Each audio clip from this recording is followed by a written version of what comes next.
कहाँ आके बैठा है मेरा बाबू, सोना बाबू, पुचू बाबू। तुम यहाँ पे आके क्या देख रहे हो बेटा? क्या देखने मिल रहा है तुमको? चारों तरफ तो अंधेरा ही अंधेरा है। तुम क्या कर रहे हो सोना? ও মা আমার সোনা, এখানে এসে একা একা বসে আছো তুমি? কি সুন্দর কিউটি। এই পিঁপড়ে পিঁপড়ে কোকো पिपरे।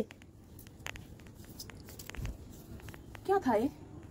जो भी था अब चला गया मेरा बच्चा, मेरा सोना बच्चा। अकेले अकेले रात के अंधेरे में क्या नजारा देख रहा हो? दिन में होता तो कुछ मानता कि तुम कुछ देख रही हो। ऐसे ही वो बैठा रहता है।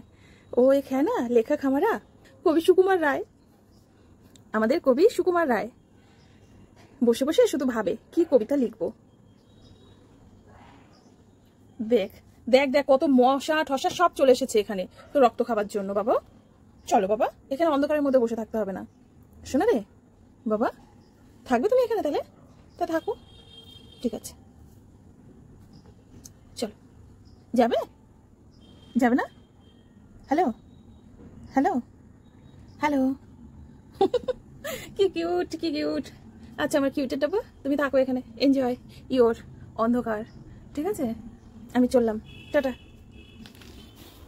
তো যেমন আমি এসেছিলাম আমি वापस চলে যাচ্ছি। পুরো ভ্যাম্পায়ার লাগ रहा है तू बेटा।